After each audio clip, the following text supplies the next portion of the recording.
Big facts, no cap. Let's get it. Yeah. Big facts, no cap. Yo, what's up? No Cap Boxing Talk. Shout out to the UGC, man. About to talk some boxing. Shout out to all the boxing fans out there, man. The topic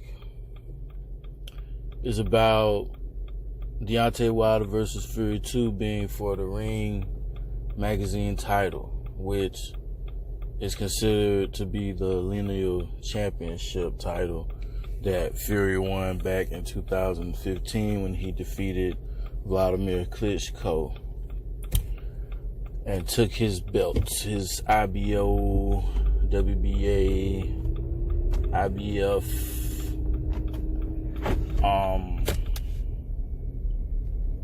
titles. They are considering Tyson Fury to be the number one heavyweight, and they are considering Deontay Wilder to be the number 2 heavyweight. They have Andrew Ruiz at number 3, and they have Anthony Joshua at number 4, and they have Dillian White at number 5. To me, it's subjective based on your criteria for who you have number 1. I will give my opinion on who I have number 1, 2, 3, 4, and 5. But I gotta say, Fury is not the number 1 heavyweight, and neither is Deontay Wilder. And I'm gonna base my facts on what they're doing presently. Presently, since Tyson Fury's return, he has not fought anybody of significance other than Deontay Wilder, which that fight went to a draw. Deontay Wilder, since Fury has came back into the game, has not really fought anyone of significance. I'll give him the first Ortiz fight. The second fight was a little unnecessary in my opinion. He didn't have to prove anything because he stopped him, but with the controversy with the 7th round and the time in between the 7th and 8th with the ref checking him out, I can understand him trying to kill the noise with that. So, hey. But once again, he stopped Ortiz. So, but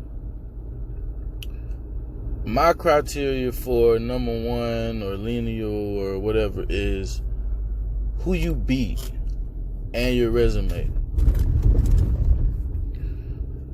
Fury's resume is an okay resume. Don't get me wrong. He did beat Vladimir Klitschko. But you got to take in consideration how he won that fight. He won that fight on some boring shit. Like, he didn't fight a decent fight with that fight. He fought an okay fight, but it was boring. And then you have people not wanting to give Anthony Joshua credit for knocking Klitschko out. Now, that was 4 years ago. Fast forward today, he returned a year ago. And to this day, he ain't fought nothing but fucking bums, bro. He ain't fought nothing but fucking bums, bro. This is y'all number 1 ranked, rated champion, lineal champion, or heavyweight fighter, whatever. This is y'all number 1. A guy who came back to fight Siri Safari, Francisco Pianeta, Otto Wallin, and Tom Schwartz. Good job. Like, how are you rated number 1 off that? Yeah, you beat Vladimir Klitschko. That was 4 years ago. A lot of his best fights are years and years ago, bruh. But the thing about it, I have to take away credit because you never rematched Klitschko. And you got popped for PEDs, allegedly. And then you come back and you're fighting nobodies, bro. Then when you're supposed to, I mean, not when you're supposed to, is you are supposed to take these fights, but you get opportunities to fight a Dillian White where Eddie Hearn offered him $15 million to take the Anthony Joshua fight. He turned that down. Then he gets offered a fight with Dillian White, and Dillian White was actually willing to fight him, so that would put him in position to get the Wilder fight, which Fury made up some bullshit excuses about. He wanted to fight for a WBC diamond belt that has no merit or no value. You can't fight for it. You can't do shit with it. So you duck Dillian White. You have not fought a fucking credible opponent since 2015, yet the Ring magazine puts him at number 1, bro. That's preposterous. The reason I don't have Deontay Wilder as number 1 is because really he hasn't faced anybody that's worth him facing. Like, that's worth him being put on this pedestal. Like, yeah, you're knocking these guys out. You're stopping all your opponents. But who are these opponents? Eric Molina, Areola, Spilka, Bermain Stavern. Guys that now if you put them in the ring with a guy like a Kalnaki or something, they're getting stretched way quicker than you did it. So, yeah. Now, my opinion on this would be to put Andy Ruiz number 1 based on him defeating and dethroning Anthony Joshua.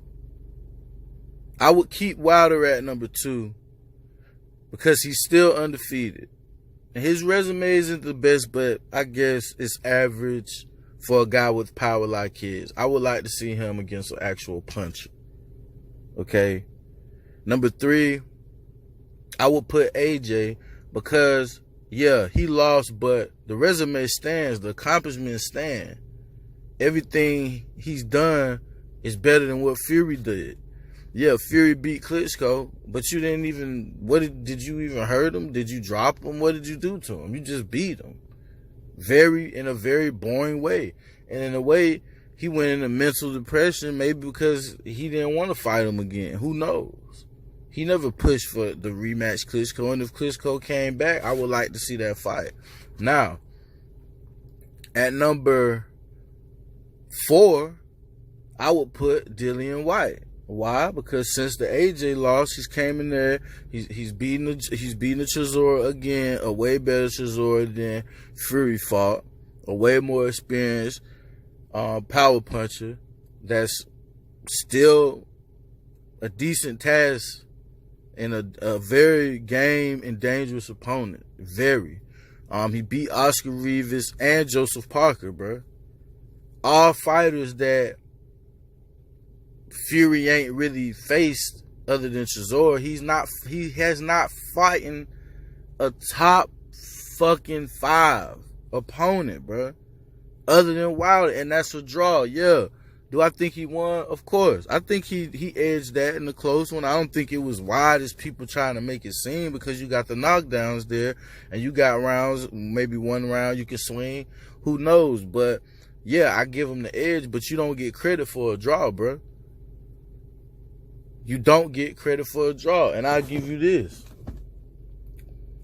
You outboxed Wilder, but what fighter that Wilder that faced that has not outboxed him? Most of these C-level fighters are always outboxing him until he catches them.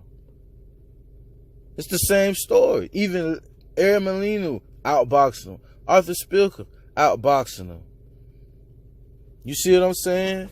Gerald Washington outboxing him. The only person that really didn't have the opportunity to do that was like a Brazil, which AJ already stopped years ago. So let's keep it real. Fury ain't what people trying to make him seem to be, bruh. He ducking fights with the best, trying to pick on Wilder because Wilder doesn't have the best skill set. He has a decent skill set, but it's an unorthodox skill set. You know, he doesn't have the best foot movement, head movement, but his power is there. You know, he has power. He has a decent jab. He has a decent hook, but he's not the best skilled fighter. So he'll take that fight versus fighting a fighter like AJ or Dillian White that has the skill but also the power. And he's chinning. He's been dropped by Cunningham, bro, of cruiserweight. So let's be real. You know what I mean? You know, other than that, let's get off this Fury hype train and wait on this rematch. Initially, I edged Fury to beat him, but I have to keep it real now. Like, after this Otto Wallin fight, I gotta say, man, it's a chance that Wilder gonna knock him out. And I'm gonna say the reason for this is because not based on Fury's skill, but people not taking into consideration that it's a possibility that Fury could be out of his prime right now. He was in his prime years ago. Will he ever be in his prime again? Will we see the Fury we saw in the first Wilder fight? Probably not. Because like I'm going to tell you, man, this Wallin fight showed a lot. Like, he didn't have the same legs. He wasn't moving the same. You know what I'm saying? He wasn't the power. I don't really see that. You know, yeah, he hurt Wallin, but I mean, Wallin's virtually unknown. Like, we don't know much about him. Yeah, he's a tough fighter, but when you're calling somebody the #1 heavyweight in the world, and he going life and death with Otto Wallin, you gotta keep it real and be like, man, maybe he's not #1. Imagine if Anthony Joshua or Deontay Wilder got in there with Wallin and the same shit happened to them and they got cut and had a tough outing and almost get stopped in the 12th or whatever. Y'all would have a field day with that shit, man. Y'all would have a field day with that shit. If we're going to criticize Wilder's resume, we got to criticize his, because I'm not going strictly like based on his past accomplishments. You can't take his past accomplishments away from him. But due to the rematch not happening, due to him not fighting anybody since he's been back, but nothing but fucking tune-up fights, you gotta be like, hey, well, how does he state this claim? Because he survived against Wilder. He hit the canvas twice. Because he being the #1 fighter couldn't focus and keep his head in the game and stop the showboat and shit and get caught with some hot shit. That's what happened. You clearly win in the fight, but you choose to showboat, stick your tongue out. But it wasn't funny when he got laid flat on his ass, looking up at the fucking ceiling, damn near asleep. So this is who we call our #1. Like, no, he's not #1. I rate AJ higher than him. Ruiz beat the man that beat the man. Because if you want to be technical, you can't be a lineal champion not by not defending your belts and going into a retirement for 3 years and coming back, I'm still the lineal champion. No, the lineal championship will go to whoever's #1 at the time, which, if I'm not mistaken, when AJ fought Klitschko could in some eyes be considered the #1. Because he was the #1 before he lost to fucking Tyson Fury. Tyson Fury retires, AJ knocks him out. Who's lineal? AJ's lineal. Andy Ruiz beat AJ. So who's lineal? Andy Ruiz is the lineal champion. But some would say, oh, he came back and okay, so he's lineal. Okay, if you believe that, fine. I'm not going to argue with you about it. But the fact remains, based on recent events, White's fighting people, Joshua's fighting people, Andy Ruiz, you know, how can you say he's number one? Like, who's he fighting? Who's he fighting? Like, yeah, we say Ortiz is old as fuck, but since 2018, what opponent that Fury faced is the caliber of Ortiz? Nobody. Not one fucking person. So, is he the number one? Fuck no, he's not the number one. And that's no cap, man. That's no hate. That's no nothing. That's no cap. You're doing everything but fighting. You know, you talking about MMA, you on the WWE, go get your money. But based on past events with other boxers, when you start focusing on things outside of boxing, when you have a fucking hell of a match coming up with the strongest, hardest puncher in the division, and you out here bullshitting, I wouldn't be surprised if Wilder stretches Fury, because Fury, since the cut, he's not really, we don't know what type of training he's doing. He talking about MMA, he doing WWE, when he should be focusing on his fight. This fight is in like, what, 3 months? This fight is 3 months out, probably less. And you sitting up here talking shit about what everybody else is doing. Oh, I'll beat Ruiz with one hand. Oh, AJ ain't this. Oh, Wilder ain't this. But guess what?